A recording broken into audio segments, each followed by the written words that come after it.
Hello, everyone. Welcome to another episode of Tales from the Wandering Scribe. I am your host, Gabriel Garcia, also known as the Scribe. Joining me today is a guest you may have heard, but now you actually get a chance to see them. He was on my podcast last year talking about his book, for those who remember, on totalitarianism. But what many of you may not know, my guest is also one of three editors of a new magazine that's making waves in the history world. Joining us all the way from the UK, Jackson, thank you so much for joining us today.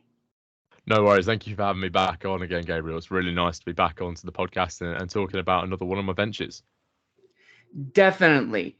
So, tell us a little about yourself, Jackson. Just like a little review for those who were previous listeners and those who are new, so now I can actually put a name to the face. Yeah, fantastic. So, guys, I'm Jackson van Uden. I'm a historian, political scientist, and author. So you may have seen me in various different places. So I'm a podcast host with the History of Jackson podcast. But today, as Gabriel said, I'm here to talk about one of the ventures that I'm involved with as managing editor at the Historians magazine. So it's really exciting to come on here to talk to you about the Historians magazine, Gabriel. It's such a fantastic publication that I love being involved in, and I'm excited to tell everyone more about it. Definitely. And on the topic of the Historians magazine, let's jump right into it. So, what is the Historians magazine? That's a fantastic question, mate. Thank you. The Historians magazine is, as it says on the tin, really, it's a history magazine, but it's by historians for historians. One of the reasons why Rosie Rosie, our editor in chief and founder, created the Historians magazine, is that she looked around the market and she saw that there was very few opportunities for young historians like ourselves to get involved with history and start being published and writing history in a way that was accessible. You either had to be an established historian yourself and be, commissioned to write history articles in well-renowned history magazines, or you have to be part of academia and Mhm. be writing in journals. And Rosie really found this gap in the market where there's an opportunity for young historians to start writing and being published and seeing their work in print physically. And we've had such an amazing response to it. We've had, people as young as 16 writing in the magazine, right up to college professors. So it's really, sought to kind of fill that gap that Rosie found, and it's been really a really great journey. Definitely. And speaking of the magazine, I think, do I still have the magazine? This is apologies, guests, so unprofessional of me. I should have had it. But if you actually want to see the copy that I have the history of sports, which is actually one of, if I'm not mistaken, this is issue number 12 of the Yes. Historians. Yes, that was an absolutely amazing addition to be involved in. That was I helped guest edit that one. That was one of my own little passion projects, really, because outside of history, I'm a really keen sports fan and player. So having the opportunity to investigate sport from a historical lens was something that I really relished, and I loved getting involved with that and seeing what loads of different historians came and found. We found some really interesting articles, world first research on Yes, something about the history of football in Brazil, which is a fascinating article. definitely. Definitely. And you've already mentioned this before, but Jackson, how did you sort of become involved with the Historians magazine? How did the Historians magazine sort of come into your life? Yeah, so it was a really really weird way, really. I'm fantastic friends with both Chris and Rosie outside, and before getting involved in the magazine, I'd worked really closely with Chris and a couple of other podcasts, and Chris came to me and said, "Hey, do you want to write the feature article for, I think it was edition 4 of the magazine?" So I wrote the feature article for that edition, And then he came to me and asked me to write another feature article. And I really enjoyed writing both those feature articles. One was on the Stalinist state, and the other one was on Christmas at World War One, playing football in between in no man's land. And I got asked to join as a sub-editor, working through the articles, editing them, and making sure that they were a quality that we'd like to see in the magazine. But I just wanted to be more and more involved because I thought it was such an amazing publication. It had so much potential that I started looking for more opportunities within the magazine, and thankfully, Chris and Rosie trusted me, helping them run the magazine. Now it's the three of us, putting in a lot of hours to make sure this magazine can succeed and meet the potential it has. Definitely, and it definitely shows in the style of the magazine, and definitely the lot of attention care goes into, because this is definitely an amazing cover, and as well as the covers from the previous magazines, which, if you were to look at just the covers, there is like a clear history of, like, from just starting off with Historians magazine and now going into edition 13, which is ancient history, which I must say, as a classical historian, I love the cover of the ancient history edition. I love it. It looks awesome, and I can't wait for that to come out. Yeah, edition 13 is looking like a really, really amazing edition that's set to come out. I think it went on sale the other day. And I, like you, I'm absolutely in love with the cover. I think it's one of the things we get done really nicely every single time an edition comes around, and it's something that I'm even as a managing editor, I'm always really excited to see the cover. Definitely. So when you guys, when Rosie started this magazine and then got everyone together, what was you mentioned this already before with her kind of goal in mind, but were there other goals that she wanted to make sure she got with the Historians magazine? Was there any desire she wanted for not just young historians and college professors, but also for readers, for young history readers or history enthusiasts? So one thing that is at the heart of everything we do at the magazine is accessibility. We definitely feel that academia is starting to go, or it has gone on this route for a while now, that it has become inaccessible. The average history fan, history enthusiast can't pick up a historical journal anyway because they're not on sale, unless you spend hundreds of dollars and pounds. Yeah. And even when you pick them up and you start reading them, you need to be so acutely aware of the academic jargon that these academics are using, the historical terms that have not entered popular discourse yet.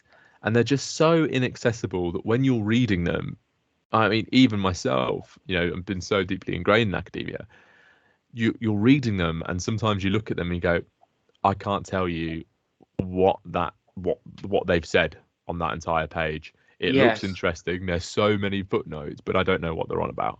And part of our mission here at the Historians magazine is to make history accessible, make history that young historians can access and they can create their own, and history enthusiasts and fans can access and read, but also history that they want to keep coming back to. The whole reason why we're on edition 13 now is because people keep coming back to us, and people are enjoying the articles. They can read the articles, they can understand the articles, and I think that accessibility is such a central tenet to what we do, but also a central reason why people keep coming back. I definitely agree, especially here in the States. When looking at the magazines here, they are pretty expensive, and also trying to submit to a magazine just for possible, not only just possible acceptance, but also going through with the process. It's not easy. It's kind of intimidating because you also have to show, the area that you're writing about. You also have to know what type of magazine they are. And sometimes, this is from my own personal experience, is if you have like an essay that you wrote in college, you may have to rechange that to where it's a more broad sense, which actually is, and maybe you also agree, is when it comes to certain history magazines, you have those that are very broad in terms of their language, so that way it's more accessible to a wide audience.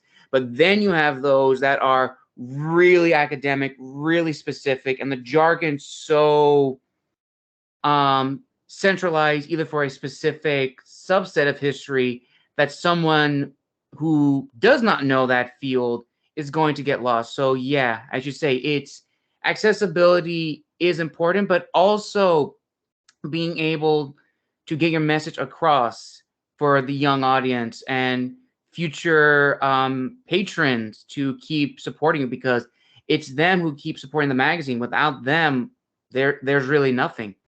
Yeah, I mean, I crucially, that's a crucial point there. I thoroughly believe that, what we're doing and trying to become accessible is, like I've already said, the reason why our patrons, our supporters keep coming back to read the magazine. But also, it's another, like, we wouldn't be here without our authors as well. I can't possibly write 10 articles to put in the magazine every single edition, because I don't have that technical knowledge to be able to write in ancient, medieval, sport, motorsport, Tudor. Right. It's just not my historical skill set. But by having an accessible magazine where anyone can submit proposal, regardless of their historical background, regardless of their academic background, it creates I certainly feel that we've created an environment, a publication that is incredibly accepting of historical authors, regardless of where they come from.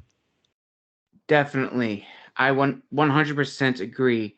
And you've already probably said this before, but the initial promise that you guys all set out to do, would you say that has been to where you are right now with the magazine fulfilled?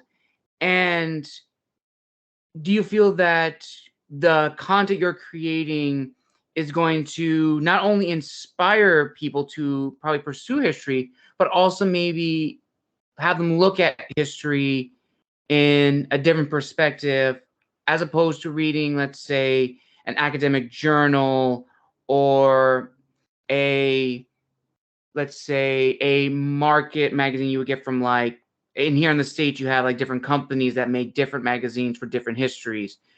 Would you say that pretty much, as I said before, your promise has been validated and what you want readers to experience has kind of been consistent? Yeah, I 100% believe, and I'm sure Rosie and Chris will support me on this. I 100% believe that our promise of delivering accessible history has been fulfilled.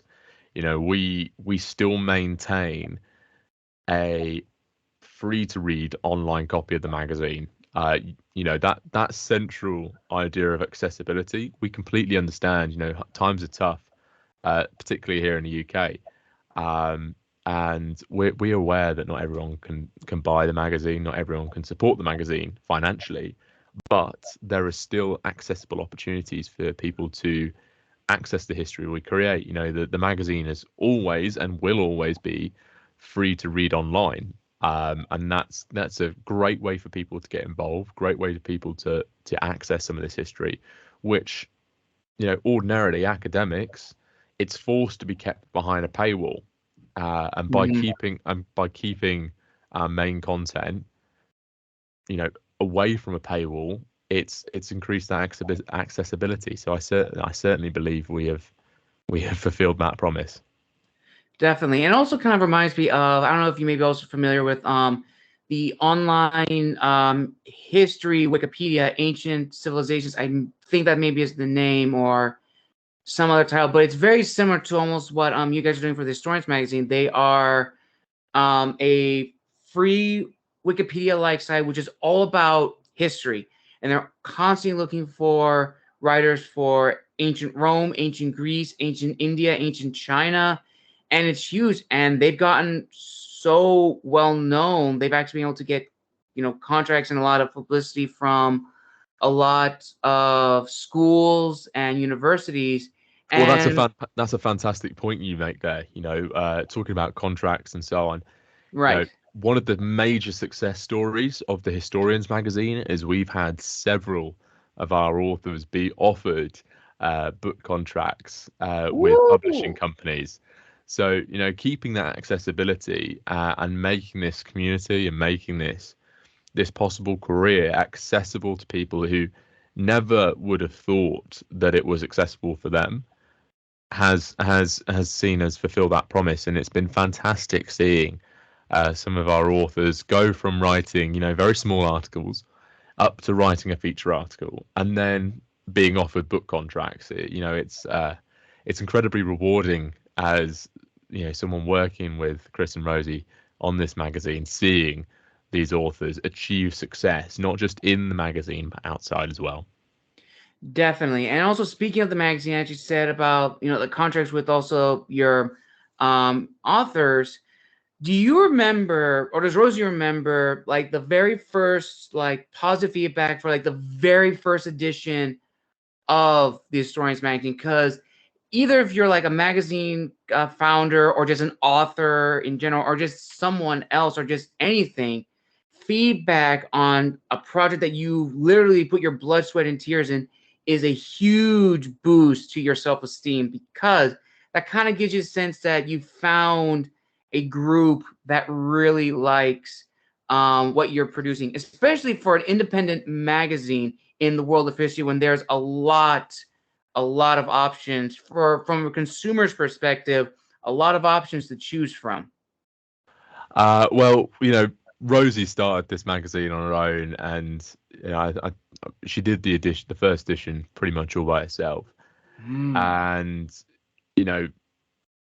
there's an incredibly supportive community of historians on Instagram, and that community really rallied around Rosie and really supported her with that first edition.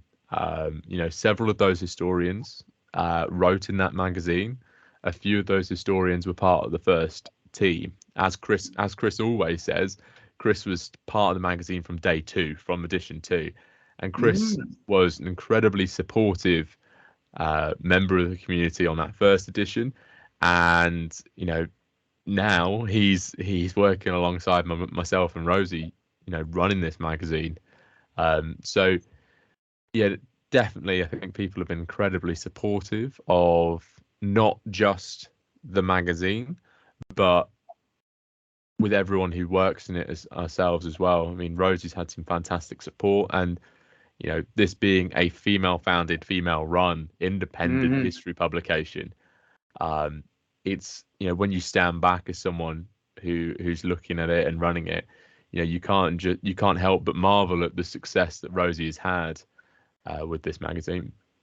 Definitely, and especially here in the U.S., you don't really hear a lot of not only female-founded magazines, but also female-founded and female-run magazines here in the U.S., which is a huge thing. And even especially just independent magazines, like, I can't think of any magazines here in the U.S. that are independent. They're very academic, behind a paywall. But I will say this: I've seen Rosie's Instagram. I've seen like everything she's done there, and she knows her stuff. She knows everything there. So that is a huge booster her. And honestly, I do hope to have the chance to actually have her on the podcast soon and just meet her face to face and just learn from her, how this whole started and just what it's been like, which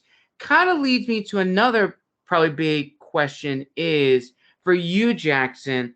What is your why? Why did you decide to say, you know what, I'm going to jump with this Historians magazine, when you could have been in some hypothetical situation, just been an author, a writer for the Historian, but not become fully involved, and maybe have gone to maybe a different magazine house and maybe go with them? Why did you stick with them and, boost them up and give them all the praise they deserve?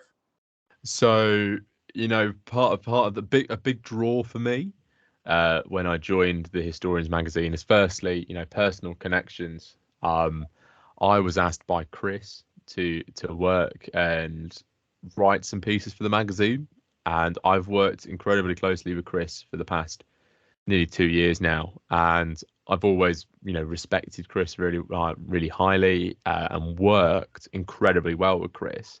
So I thought, you know what, if I've worked well with Chris before, this will just work. Me and Chris really bounce off each other when we've done things together.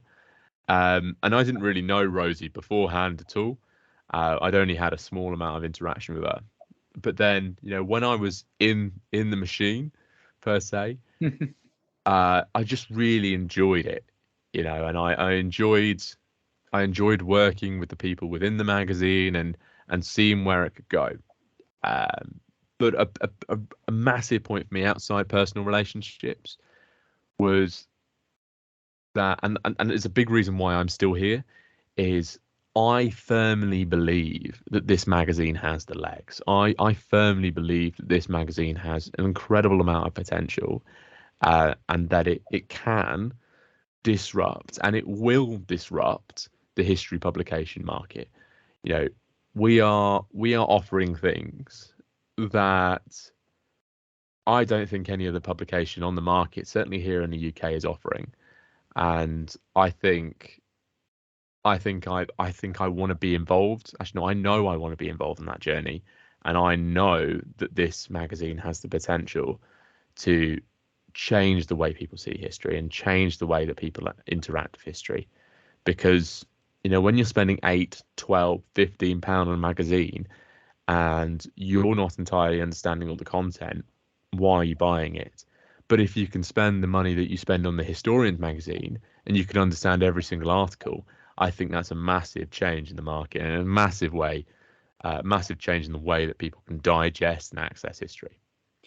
Definitely. And speaking of, in sense of the market, and like here in the US, and you'll probably also agree in the UK, when as like unpublished writer or potential historian writer wanting to submit to a magazine, I'm sure you also agree. I don't know what the wait time is, but here in the US, there's not even a good chance you're going to be in the first feature of this year. It may take up to 2 years for your magazine to possibly even be considered for publication. And even in 2 years, you have to go through a series of edits, go through a series of that.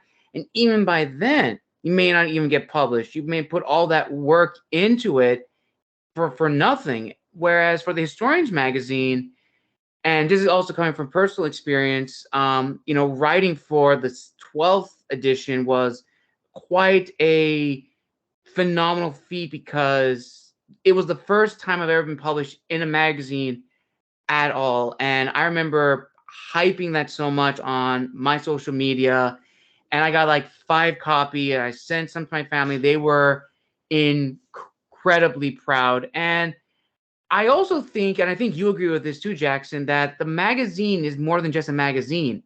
It's a revolution. It's a revolution that's taking the history publicating world by storm and showing history should be accessible to everyone, and everyone should be able to know this history and not be intimidated by either the price of it, where to buy it, and whether or not it's going to be shipped to them. Because I can imagine if you're buying a magazine somewhere out of the country and you get shipped, and somewhere or another it gets lost, and you don't know if you're going to get it back. But with the Historians, it's up there, it's on the internet, it's pretty much accessible to everyone, which is, as you say, is the hugest thing. And also, one thing I did want to say is, unlike other magazines, you actually allow everyone to submit for all the editions of the year, which I can clearly say with confidence, not a lot of magazine houses will do that. It's usually you submit an idea and maybe they'll submit it in for an edition. You guys actually say, here are the editions for the whole year. Have at it, which one?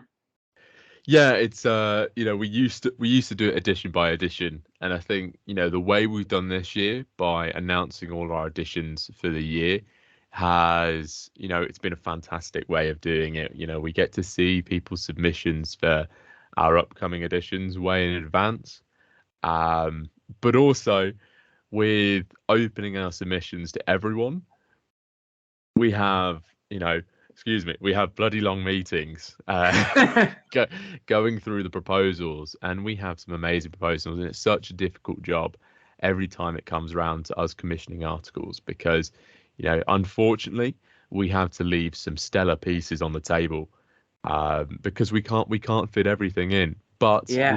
we want to open that opportunity up to historians from every ilk, so that they can have the opportunity, and have those feelings like you did, Gabriel, when you first had that commission, and being able to bring in a few copies and send them to your family and share that pride that you have when you have your article commissioned with everyone. And I think, like you said, it's amazing thing to do, and sharing those edition titles with everyone for the next year has been a fantastic way of doing things. And problem, no worries. Thank you very much.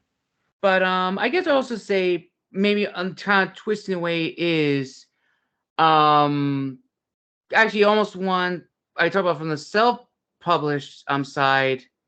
How would you say the challenges have been for being a self-published magazine in a world of high history market conglomerate? I mean, it's probably pretty intimidating to step out there and say we want to make a stand, because it's a pretty intimidating thing to get your foot out there. Yeah. If you look at the market here particularly in the UK, we have some incredibly well-established history magazines and some great history magazines with some massive backing. We have History Today, which is a phenomenal publication, and it has some great academic pieces that are quite nicely accessible for the general public. You have BBC history magazines, and they have like 3, I think, and then you have the Future of publishing houses, 2 history magazines, History of War and All About History, and they're all fantastic publications, and I myself read them as well. But part of the thing for us is not to be afraid. All of these magazines started out in a similar position to where we are now. Everyone has to go through these steps, and everyone has to go through these journeys. And if you step back and look at everything and go, oh Christ, like we've got a hell of a journey ahead of us, instead of standing there and be confident and say, actually, we're going to get there, you'll never get anything done if you just keep standing back and saying, oh God, they're so much bigger than us. Oh my God, they have so much more money than us. But if you're, like we are, we stand up to every challenge that's in front of us, and we adapt and we change and we grow and we evolve, because if you want to survive, you need to make sure that you have the best product you can possibly make, and we're being able to compete with these magazines, because these magazines aren't going away. They've been here for years, and I think in the case of History Today, it's been here for centuries. But we need to be able to demonstrate that we are good, we are here to stay, and we have a good product.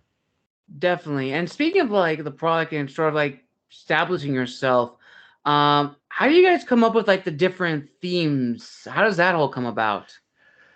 Well, yeah, they come in big meetings where we sit down and we say, what do we want to cover this year? What do we want to investigate? What do we want to look at? What do we want to learn?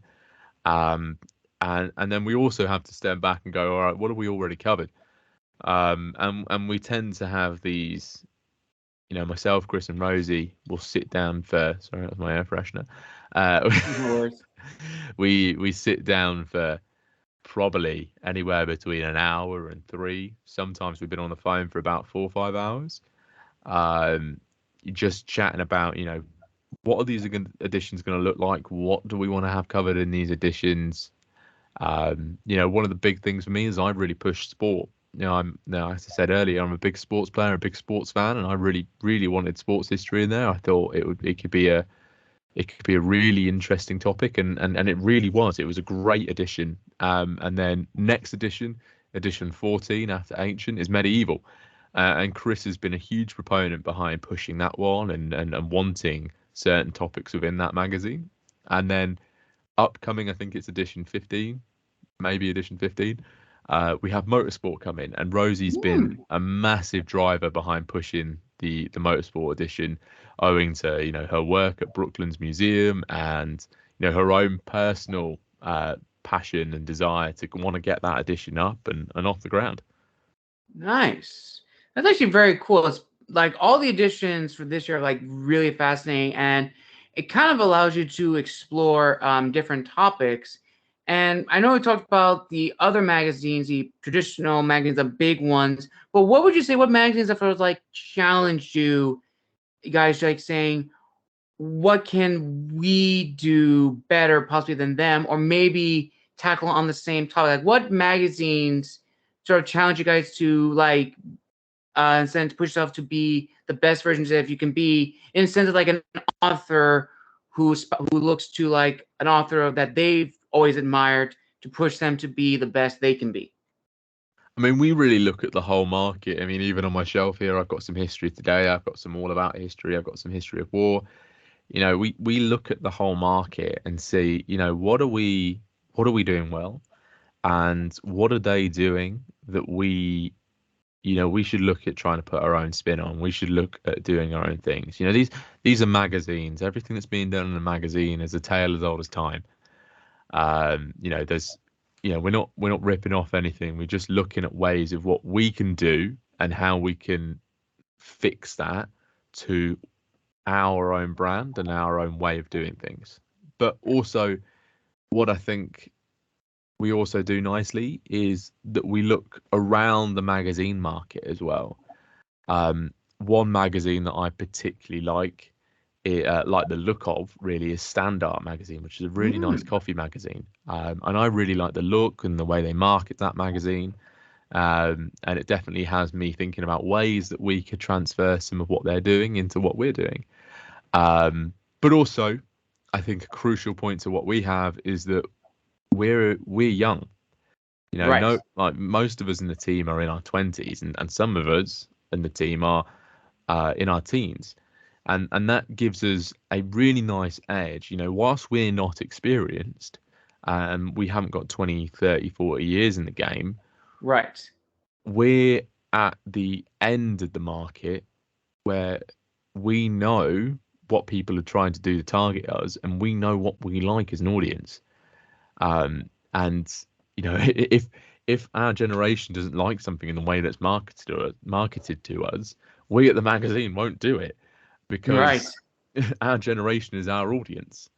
So you know, that's come into part of the way of us launching our podcast, because podcasts are a really nice way to market. It comes with the introduction of our TikTok, because you know, our TikTok's been a phenomenal a phenomenal account with some really, really great content from our TikTok creator Katie, and that's getting us some magazine submissions from some really quite young historians, but really talented historians as well. That's actually pretty cool. And speaking of like historians and authors, from a not just an editorial background, but also like from an authors and writers background, has there ever been, you don't even have to give the name or go as full in detail, but has there ever been a time, you know, when you guys were discussing maybe a topic or theme that you thought, maybe that hasn't been the best way, or maybe this feature wouldn't be, you don't have to go full into detail, but have you ever come into those situations, and have you kind of like balanced it out, so to speak? Yeah, I think every article kind of fits into the magazine really nicely, because you know, unlike some of these broad church history magazines, we are, you know, quite specific in our parameters. You know, when we say ancient, we give you dates. When we say medieval, we give you dates. And whilst our proposal process is incredibly quick turnaround, it's also incredibly rigorous. You know, we Right. ask for, you know, our authors to submit a proposal, and we ask them to submit snippets of their writing and so on, so that we can ensure that we're having authors who we can trust and authors who know what they're writing about write in that edition of the magazine. Right. So we've been able to luckily be able to work with authors and writers and so on who are aware of what they need to do within this magazine, and if there's any issues, which touch wood there hasn't been, we are very quick to work with these authors to rectify things within Nice. their articles. And I'm not saying it's been plain sailing. We've worked with authors Hmm. on very, very minor issues, um, to help them get the best version of their research out of the magazine. Awesome. And on the topic of authors, once more, what authors would you say have been like your biggest hype men, your biggest cheerleaders to like promote the magazine, and just like really good connections and friendships? So I have to say it, and I say it every time. The Instagram community is fantastically Mhm. supportive, and given that a lot of us came from Instagram Yes. and we all worked together prior to being involved in the magazine, um, that whole community has been very, very supportive, and they formed the bedrock of some of the first few editions in terms of who was writing, who was involved, who was editing, and so on. Um, in terms of, personally, I get on really well with Dr. Simon Elliott. I think Simon's a fantastic guy, and I was very, very grateful he agreed to write one of the feature uh, articles in the Ancient edition. I think he's an incredibly talented historian, and to have that personal connection with him and then to see him write in the magazine has been brilliant. But everyone who's ever written the magazine has been incredibly supportive, and they all share and post their work, or their press pack for their work whenever it comes about. So it's I can't name names, and I can't single out people because everyone's been brilliant. Nice. It actually is true because a lot of people that I actually, as soon as I started following the historian's Instagram, I kept getting floods of people to follow. I was like, wow, I did not know there's a lot of historians on Instagram, which is a huge, huge thing. And I actually had the fortune to maybe follow them and meet a few of them virtually, which is really, really awesome. And this actually is another question that I want to ask you, Jackson. This is actually a pretty, really in-depth one, two-parter. How would you say the magazine has personally affected your life?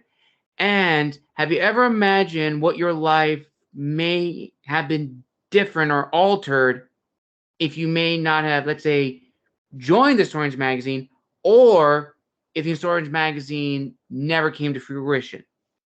Well, I tell you, I have a hell of a lot more free time.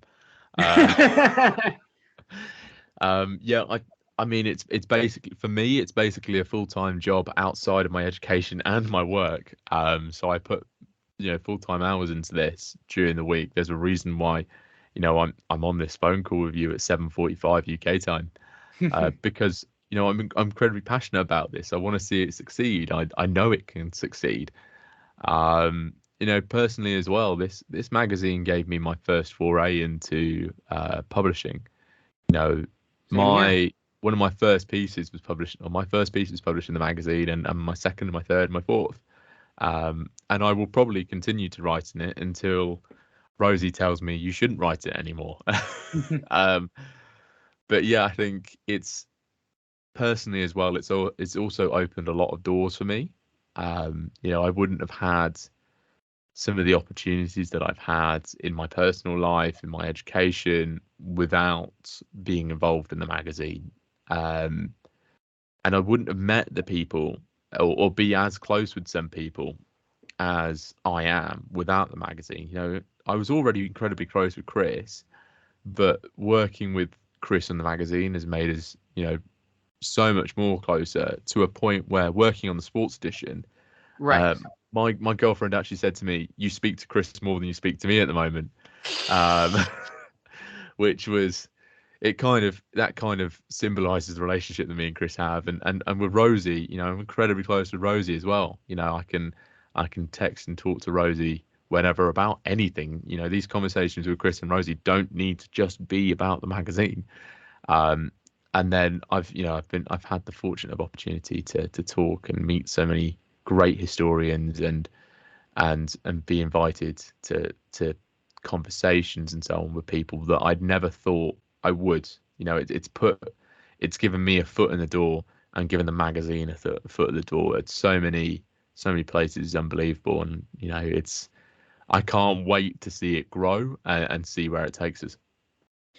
Definitely. And I wish you guys all the best success going forward. And we've just reached now the last few questions, last two questions before we reach the closing segment. So my first question is, has your involvement with the Historians magazine, or let me rephrase it, do you feel that your promise to the Historians magazine, Rosie's commitment to the magazine, everyone's sort of unity with the magazine been validated by either like consumers or like your audience, fellow authors? Has the magazine, and have you all of you felt this sense of like validation, saying that we know what we're doing, this is what we're meant to do, we are on the right path? Every single day I feel my decision, and I can't speak for them, but I definitely feel Chris and Rosie, I think that every single day I feel like my decision has been validated, regardless of the time, regardless of the effort, regardless of how tired it makes me. I've been on calls till 10, 11 o'clock at night sometimes, fixing issues, planning, for the future. I finished a day working at school and I've come back and I've done another 5 hours worth of work for the Historians magazine. And I've never once felt like, why am I doing this? I've never felt that at all. Every single day it's validated. Every single day I wake up and I think, yeah, like, let's go. We can get it. Let's make it better. Let's keep going, because I really believe in it. And I know it sounds really cliche and so on, but it's one of the greatest things I've ever committed to. And I can't see myself stopping anytime soon. You'd have to drag me out of every single group chat and email exchange I'm currently in, because I'll go out kicking and screaming, I tell you. Nice. Awesome. And my last question to you before we arrive to the closing segment is, what is your word of wisdom to authors that want to get published in a magazine, or historians looking to find their voice in a magazine, or just wisdom to authors in general? Just start. I see so many people say, if you want to do something, just do it, and it couldn't be truer. If I hadn't started if I hadn't just pressed record on my camera for History of Jackson, I wouldn't be here working with the magazine. If I hadn't have just, when Chris asked me, can you write this article, and if I hadn't have just gone, yeah, okay, I wouldn't be here. And it's just put pen to paper, just put your finger on the keyboard, just press record, because otherwise you won't do it. And if you live your life thinking, oh, what if, or oh, maybe I won't do that, I haven't got enough time, then you won't do anything, you won't achieve anything. Sometimes you've got to put your neck on the line and go for it, because you might not get those opportunities again. And it's incredibly rewarding seeing people who didn't have the confidence 3 editions ago writing probably the best article they've written to date in some of the latest editions. So I would just say, do it. And if you do want to write for the Historians magazine, make sure, in terms of word of wisdom for anyone wanting to write for us, make sure you watch the article proposal and the article proposal masterclasses and the article masterclass, because the people, you can tell now the people who have watched them and the people who haven't, because the quality of proposals that we're getting nowadays is, 10 times higher than they were before those masterclasses came out. Nice. Well, listeners, we've arrived to the final chapter of this interview, but before we close up shop, I want to thank Jackson for joining us. And Jackson, where can people find you and engage with you? And what else is new for the Historians Magazine? Because if I'm not mistaken, you guys have a huge lineup. Yes, so if you head to thehistoriansmagazine.com, you can find everything about. Let me just make sure I got that email address right, that web address right. But if you head to the Historians Magazine on basically every social media, then you will find us on there. So we're on TikTok, we're on Instagram, we're on Twitter, Facebook, everything that it is humanly possible to be on. We are on there. Let me just find this. Yep. So the historiansmagazine.com. If you head to there, you'll find the link to all our social medias. You'll find the link to our shop to buy the latest editions, and you can read the past editions on there as well, for free, I might add. So if you want to head back to edition 1 and read from the beginning, you can do that, and you can head through. It'll take you a long time, but you can head through from edition 1 to edition 12, and hopefully edition 13 will be out by the time you get there. And and you talk about a big cast. We got the ancient edition coming out very, very soon. Copies are on sale now, and we've got some fantastic historians writing in this edition. We've got Dr. Simon Elliott writing about Roman special forces, and then we've got Tristan Hughes from History Hit, who's writing about Alexander the Great. So I'm super excited about this edition. I think it's going to be the best yet. So do keep your eyes out for that edition. Definitely. And I always like to make another thing is if you want to check out the Historians podcast, which I'm not mistaken has 2 episodes up already on Apple Podcasts, as well as potentially your guys' YouTube channel, which, if I'm not mistaken, still in the works, correct? Yes, so we have just started the Historians Magazine podcast, which is on all podcast sites. Incredibly excited to see this come out, which I've been really pushing to see it released for the past 6 to 9 months now, and it's incredibly exciting. We currently got 2 episodes out. One with Rosie, investigating her historical passions, her role in the magazine, and then we've got one with Chris, which has just come out the other day, and then a podcast episode with me will be coming out soon as well, with Tristan and Simon. So they're going to be really exciting episodes, and we're currently in the works of building the Historians Magazine TV, which will be on YouTube as well. And we're soliciting video proposals for that as well. So we're looking for people to submit some video ideas, things maybe they didn't want to write but they think they can talk about as well. So it's going to be an exciting year for the Historians Magazine. Definitely. And also, little snippet here as well for you, Gabriel. We have just launched the Little Historians Magazine.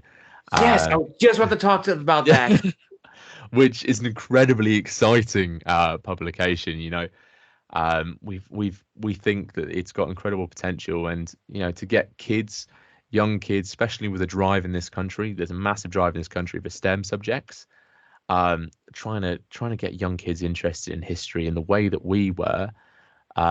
Is going to be an incredibly rewarding publication. I know Chris and Rosie are super excited for that one, and I haven't seen it yet, so I'm really looking forward to seeing that finished product.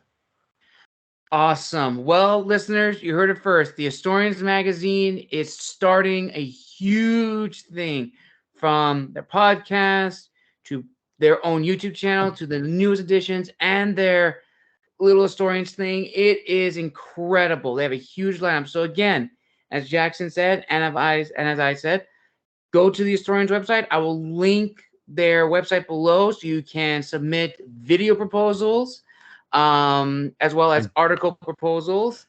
And Gabriel, I've got an exciting thing for you as well here. If people want to get 10% off the magazine, do use the code Jackson10 to get 10% off the Historians Magazine at checkout. That's a great little discount. So hopefully you'll like that. Well, you heard it first. We have a discount, and I'll also link that discount below for the magazine, so you can go and purchase it. Which, to my listeners and followers, I urge you to support this magazine because it is a huge thing. It is an incredible thing. And as Jackson's already said, if you want to get your first name out there, you want to see where you are, get your foot out there into the publication world, no better opportunity than with the Historians magazine. And with that, everyone, thank you for joining us. Again, Jackson, thank you so much for joining us and pretty much promoting the Historians magazine. And as I said before, I wish you guys the very best success going forward. You guys have a huge and long road ahead of you, but you made it this far with edition 13, and you guys are going to go another 20 editions more, if not 100. Thank you, mate. Thank you very much for having me on again. You're welcome, everyone. And if you also want to follow Jackson's podcast, I will also link his below to check out his content because it is also really informative as well. Oh, thank you, mate. Really appreciate that. Well, listeners, this concludes our interview. Thank you for joining. Please make sure to like and subscribe, and I will see you all in the next video. Bye.